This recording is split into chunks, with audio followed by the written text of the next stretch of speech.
দীপা সূর্যকে dance show থেকে টেনে নিয়ে আসে আর গাড়িতে বসায়। তখন সূর্য চিনতে পারে না দীপাকে। তখন সূর্য দীপাকে বলে, কে বলুন তো আপনি? তখন দীপা বলে, আগে গাড়িতে চাপুন, তারপর বলছি আমি কে। তারপর সূর্য গাড়িতে বসে। আরেকদিকে কুন্তলার চোখে পড়ে গেছে কি সূর্য নাই।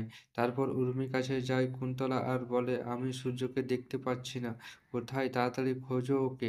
তারপর উর্মি খুঁজতে লাগে, সবাই পরিবারের লোক খুঁজতে লাগে সূর্যকে। এদিকে ছোট লাবণ্য দীপাকে দেখে ফেলে। এবার বলে একবার ঠিক মাহালো মায়ের সাথে কথা হবে।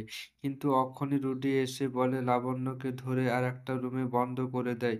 আর পরিবারের সবাই ওখান থেকে পালিয়ে যায়। এটা বলে কি দীপা নিয়ে গেছে লাবণ্যকে, তাই বলে সব পরিবারের লোক সেনগুপ্ত বাড়িতে ফিরে আসে। আর ওইখানে লাবণ্য বন্দি হয়ে থেকে যায় ওই রুমটাতে। তারপর সবাই সূর্যকে খুঁজতে শুরু করে। তখনই জয় বলে, লাবণ্য কই, তো কোথায় গেল?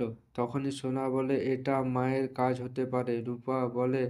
রূপা বলে সোনাকে, তুমি বারবার দোষ কেন দাও মাকে? তখনই জয় বলে, যদি বৌদিদি নিয়ে গেছে তাহলে ঠিক, তাহলে বাড়ি নিয়ে গেছে নিশ্চয়ই।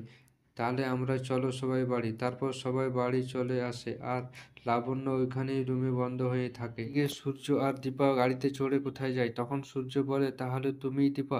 তোমারই কথা ভুলে যাই কেন বলো তো? কেন মনে করতে পারি না বলো তো? আমি সব সময় মনে রাখার চেষ্টা করি।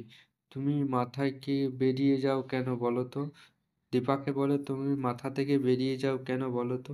তখন দীপা বলে, সব ঠিক হবে, ঠিক করছি আমি। এদিকে দীপা আর সূর্য পথ চলার সময় গুন্ডারা আসে গাড়ির সামনে। তারপর সূর্য গাড়ি থেকে বেরোয় আর সূর্যের হাতে চাকু মেরে দেয়। তারপর সূর্য ওদেরকে মারতে শুরু করে। তারপর দীপা শাড়ির আঁচলটাকে ছিঁড়ে নিয়ে হাতে বেঁধে দেয় সূর্যর। দীপা